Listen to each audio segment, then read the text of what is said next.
Welcome to Sacrilegious Discourse. I'm husband. And I'm wife. Together we're reading the Bible for the very first time. We grew up without religion and wanted to know what all the fuss was about. Well, what have we learned so far? That God is a dick, and apparently some people believe in talking donkeys? We're not trying to pass ourselves off as experts. Nope, we're just reading the Bible for the first time and giving our first take reaction. If you'd like to join us in this venture, you might consider starting at episode 1. Otherwise, jump in wherever you like. All right, let's go read the Bible. Yeah, let's get to it.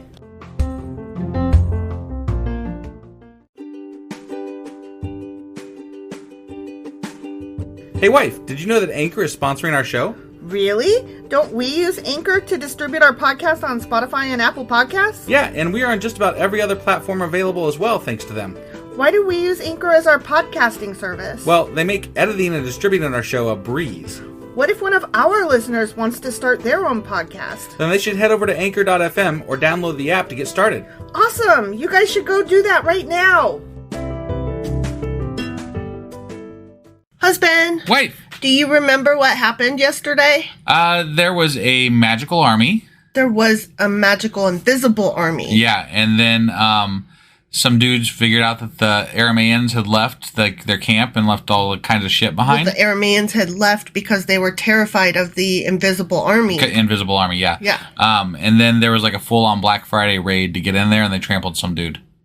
Yeah, they did. Like, it was like the doors opening at Walmart, and somebody, died in the scramble for all the shit. Yeah, and the lepers were happy. The lepers were happy. And that was that. Yeah.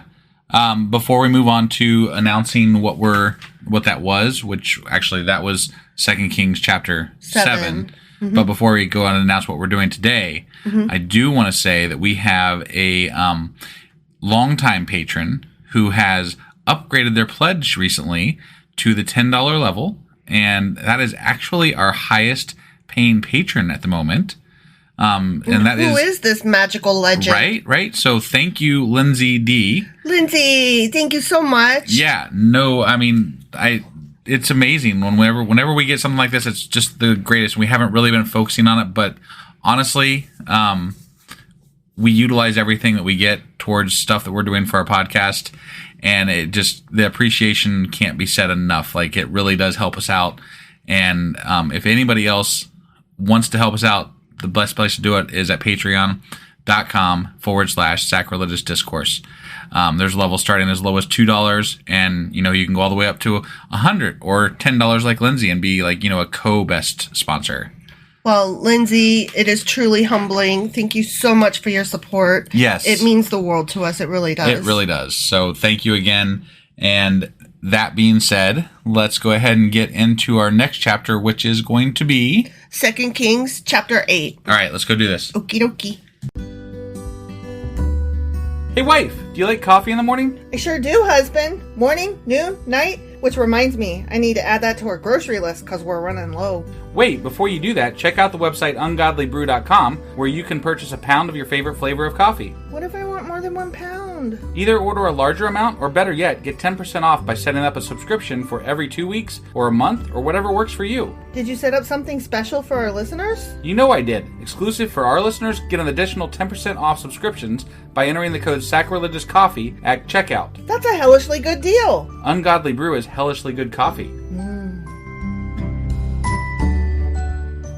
Okay, 2 Kings chapter 8. Okay. We're going to talk about that old woman whose son he brought back to life. Oh, really? Son Elisha. Yeah, the Shunammite woman. Oh, so we're circling back. We're circling back. Interesting. Elisha had told the woman whose son he had brought back to life, take your family and move to some other place, for the Lord has called for a famine on Israel that will last for 7 years. Okay. And what he didn't say was, and these people be eating their own fucking kids. Why does this one person get a pass? Because they built him a room. Okay. That's why he brought their son. That's why he made her pregnant in the first place, and why he brought her son back to life. Because, but that doesn't negate that there might be other good people that deserve help. But they were good to him personally, and they didn't even know he was a prophet at the time, and they just were being good. It's supposed to be the be kind to all strangers, for walking among them, maybe angels unknown or some shit like that. Yeah. It's a... But, like, with it's a moral. I get it. But at the same time, like, this is a prophet, that knows what God is going to do, and therefore sharing this information with somebody that he likes, right? Mm-hmm. But it's there's like a so stock many tip. He's given a stock right, yeah. tip. No, this is insider trading. Yeah. Like, that's what this is. And, like, there's so many other people that probably were deserving of that same information. Sure. And he didn't tell them. And more importantly, God didn't tell them. Right. So it's kind of shitty, actually. It is very shitty. It's not just kind of shitty. It's very shitty. Right. But it's in keeping Think with about that God's poor son way. that got eaten. Yeah. That guy is dead now. I know. Because his mom ate him. I know. It's bullshit. That is bullshit. I'll never be that hungry. Fuck me, man. I would kill myself before I'd eat my kid. Right? Yeah. Cool. That's going to bother me till the end of my days. Right. This book. My gosh. So the woman did as the man of God instructed. She took her family and settled in the land of the Philistines for 7 years. Wow. After the famine ended, she returned from the land of the Philistines, and she went to see the king about getting back her house and land. So she's like, I moved away, but can you hold this for me while I'm gone? Okay, I'm back. Give it to me now. Technically, like 7 years, right? Mm-hmm. That's the time that remember how the Jubilee thing was a thing? Yeah. That was the time of the Jubilee, and after 7 years, you'd come back and reclaim shit, right? Yeah. So it's kind of like almost the same thing, maybe? Right. I don't know. As she came in, the king was talking with Gehazi. That's the one that... he's the one that's going to be a leper now. Yeah, right? That was Elijah's stealing servant. Yeah. Okay. So the king was talking to Gehazi, the servant of the man of God. Right. The king had just said, tell me some stories about the great things Elisha has done. And Gehazi was telling the king about the time Elijah had brought a boy back to life. Oh, that's convenient. She walked in while he's telling that story. At that very moment. The mother of the boy walked in to make her appeal to the king about her house and land. Look, I messed that up. Let's try that again. Sure. Look, my lord the king, Gehazi exclaimed. Here is the woman now. Yeah, there she is. And this is her son, the very one Elisha brought back to life. Wow. That's just, that is such serendipitous timing there. Serendipitous is an underrated word. Yeah, right. Yeah. So good.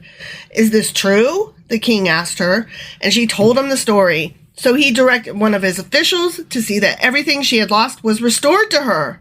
Oh, wow. Including the value of any crops that had been harvested during her absence. That was really good timing on her part and whatever that guy's name, Gehazi's part. I don't think that's how that works, though. Like, if you move away, you forfeit your shit. Somebody else worked that shit for you. Right. So, like, what?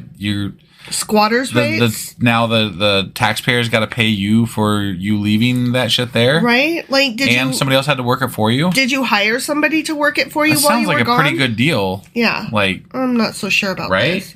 Okay.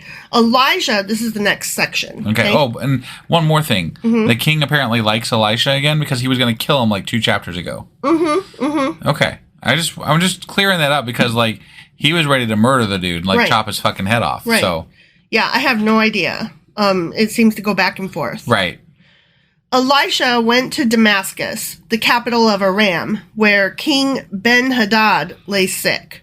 When someone told the king that the man of God had come, the king said to Hazael, take a gift to the man of God, then tell him to ask the Lord, will I recover from this illness? My guess is no. I know, right? Right. So Hazael loaded down 40 camels with the finest products of Damascus as a gift for Elijah.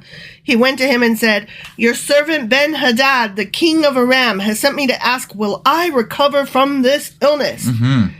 And Elisha replied, go tell him you will surely recover. Oh, so he is bribable.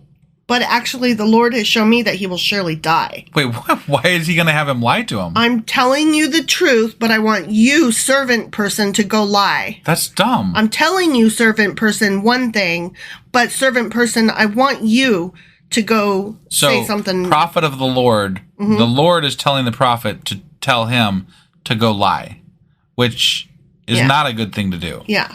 But he wants them to do it anyway. I don't understand. Right? Elisha stared at Hazael with a fixed gaze until Hazael became uneasy. Yeah, I mean, if you stared at me with a fixed gaze, I'd become uneasy. I'm staring at you. Right? I'm like, go tell a lie. Yeah. And now I'm staring at you. You just gotta stare. I'm staring. And my ear. Yeah. You turned your head away to scratch your ear. I know. How am I supposed to stare at you when you can't. I didn't let you. Nope. Yeah. Sorry. Thwarted my stare. I did. I thwarted it. Then the man of God started weeping. The fuck? I mean, should I have started crying when you turned your head? You know where you're welcome to. What's the matter, my lord? Hazael asked him. Elisha replied, I know the terrible things you will do to the people of Israel. You will burn their fortified cities, kill their young men with the sword, dash their little children to the ground, and rip open their pregnant women. Wait, oh my God. What? Who's going to do this? The servant guy? No, I think he's telling, I think Elisha is crying because he sees the future of what the king and his servant are going to make happen. Okay. So he's crying because he sees the future. So when he says, I see what you are going to do, he means you and your king and all of your leaders. Right. That's my opinion. Got it. Hazael responded, how could a nobody like me ever accomplish such great things? No, he was talking about him. You're right. You're right. I apologize. Right. Well, I mean, I can only go with what I know, and my bad. I was attributing but knowing too much. this, like, God obviously knows this, right? This is a prophet of God, right? Yeah. Why wouldn't God stop him? Like, this is my question, like, Hitler type thing. Why doesn't God just stop him right there? I don't know. He's going to go kill people. You're going to let him? Why? I guess he is. Why? Ours is not to know why. Fuck ours that. Is just to do or die. Fucking bullshit. I know. Elijah answered, the Lord has shown me that you are going to be the king of Aram. Wow. A servant's going to rise to king. Right. And then kill a bunch of people. When Hazael left Elisha and went back, the king asked him, what did Elijah tell you? And Hazael replied, he told me that you will surely recover. But the next day, Hazael took a blanket, soaked it in water, and held it over the king's face until he died. Wow. Then Hazael became the next king of Aram. But why? Why did the fucking servant become the next king? Because Elisha put the idea in his head. Yeah, but that doesn't make other people, be okay with it. You're a fucking servant. Maybe he didn't have any sons, and he loved this servant like a son. Or maybe the servant was like a leader who already had a lot of people that believed in him. Maybe he was the one that took care of business. Maybe. And so everybody was like, you should be the king now. And he was like, oh, okay. And he's like, I'm going to go make that shit happen right now. He's pretty ruthless there. Yeah, that was disgusting. Yeah. He just was like, I'm going to be king? Okay, let me make it fast. Right. Let me make it happen faster. Yeah, he definitely was not down with waiting. Jehoram, son of King Jehoshaphat of Judah, began to rule over Judah in the 5th year of the reign of Joram, son of Ahab. Call me Ishmael, king of Israel. Shut up. It'll never not be funny. I mean... It's true. Jehoram was 32 years old when he became king, and he reigned in Jerusalem 8 years. But Jehoram followed the example of the kings of Israel and was as wicked as King Ahab. Of course he did. For he had married one of Ahab's daughters. Oh, man. Oh, what you gonna do? Why, man? So Jehoram did what was evil in the Lord's sight. Of course. Yeah. But the Lord did not want to destroy Judah, for he had promised his servant David that his descendants would continue to rule, shining like a lamp forever. But... He's like, I already picked teams. No matter how bad my team is doing. He said countless times that it's dependent on your behavior. Yeah. Like God has specifically said, look, he's a liar. You guys get all this shit until you don't act the way I want you to, then you don't get it. He's a liar. He's a liar both ways. First, he promises it all, and then he takes it away, but then later on, he promises it, and then he's like, and I'm going to stick to my promise this time, but kind of, sort of only. Right. I gotta do the thing. I gotta do that thing for David because David's cool. He picked a team. I guess Team David, right? Yeah. God's Team David. Yeah. Okay. No matter what. Sure. Sometimes. Yeah. During Jehoram's reign, the Edomites revolted against Judah and crowned their own king. So Jehoram went with all his chariots to attack the town of Zair. The Edomites surrounded him and his chariot commanders, but he went out at night and attacked them under cover of darkness. That always works, you know? Mm-hmm. You got to get those, like, special night torches that light the way in the night for you. Yeah. And they help you win battles at night. It's like a precursor to, like, the... flashlight? No. Function on your phone? No, the goggles? Yeah, the goggle things. What do you call those? The night vision. Yeah. Wow. I wore some of those once, and they made me feel so claustrophobic because you can't see, like, to the side. Like, there's no peripheral vision. Right. And it really creeped me out, and I almost fell off a cliff. Yeah. With them on. Yeah. That's not good. No. I'm glad you didn't fall off the cliff. I was not meant for land nav courses, and I was not meant for overnight bivouacs. Right. I was not built for the army. Maybe the army just wasn't built for you. Facts. Right. Facts, my man. Right. But Jehoram's army deserted him and fled to their homes. So Edom has been independent from Judah to this day. To this very day. The town of Libnah also revolted about that same time. Revolting. This must mean you're revolting. What? Nothing. Eminem. Right? Yeah, I know. Okay. The rest of the events in Jehoram's reign and everything he did are recorded in... the King Chronicle thing shit. Yep, that book that's missing. Yeah. When Jehoram died, he was buried with his ancestors in the city of David. That's nice. Then his son Ahaziah became the next king. Okay? I swear. Okay, all right. I know. Didn't we already cover that at some point? Yeah. Okay. But they're doing in relation to each other. Okay, all right. Okay, next section. Ahaziah, son of Jehoram, began to rule over Judah in the 12th year of the reign of Joram, son of Ahab, call me Ishmael, king of Israel. Okay. Yep. Ahaziah was 22 years old when he became king, and he reigned in Jerusalem 1 year. His mother was Athaliah. Athaliah, that's a cool Why do we get to know he reigned 1 year and we get to know his mother? What the fuck's that about? I don't know. Because she was a granddaughter of King Omri of Israel. That's why. Okay. That's why. Yeah. Because it's showing that he obviously made a business deal to try to join the forces of Judah and Israel together. Got it. That's probably why he only lasted a year. Okay. Ahaziah, look at this, followed the evil example of King Ahab's family. Yeah. He should have just called him Ishmael. He did what was evil in the Lord's sight, just as Ahab's family had done, for he was related by marriage to the family of Ahab. This is a running theme. They're all bad, and then they keep being bad, and then they do bad in the Lord's sight. But God still backs some of them sometimes, and then others other times. Yep. So, there's that. Yeah. He was related by marriage to the family of Ahab. Got it. Ahaziah joined Joram, son of Ahab, in his war against King Hazael of Aram at Ramoth Gilead. When the Arameans wounded King Joram in the battle, he returned to Jezreel to recover from the wounds he had received at Ramoth. Because Joram was wounded, King Ahaziah of Judah went to Jezreel to visit him. The end. Okay. That was a bunch of pointless shit. Yeah. Like, okay. The water came out of the faucet, and then it went down the drain, and then from there, it went down the tubes. Yeah. Like, we had, like, the first part of this... The plumbing was blocked up. Right. The first part of this chapter was, like, a story, and then it just went into, like, and now we're going to list off some shit. Yeah. Yeah. As the Bible does sometimes. Whatever. Right. All right. Well, I mean, there's nothing to say. That was that. So that was 2 Kings chapter 8. Yep. And tomorrow we will be back with 2 Kings chapter 9. All right. We'll see you guys tomorrow. Yep. Bye.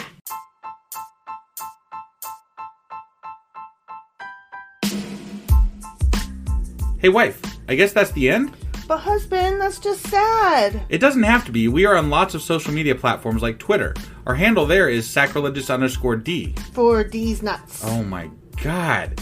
Stop doing that. Anyway, we're also on Facebook, Instagram, and Pinterest. There's a link to all of our social media sites at our website. Ooh, we have a website? Yeah, it's sacrilegiousdiscourse.com, where you can also find a link to our merch shop. We have a merch shop? Yep. We have podcast-themed clothing, mugs, notebooks, and more, as well as an atheist and science-themed products. Wow, our fans should really go check that out right now. Definitely. They can get in touch with us by sending an email to sacrilegiousdiscourse@gmail.com. But before they do that, we could really use some help. Oh yeah? With what?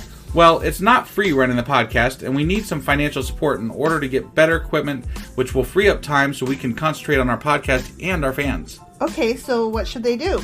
Head over to patreon.com/sacrilegious discourse and sign up as a contributor on our podcast. Supporters there receive additional bi-weekly episodes that we record just for our Patreon members for as little as $2 a month. Also, we'd really appreciate it if you would like and subscribe on whatever platform you're using. And Apple Podcast reviews help us out tremendously. Like and subscribe. Leave an Apple review. Join us on Twitter. Support us on Patreon. That's a lot of instructions. Don't forget to say thanks. Thanks. Okay, bye.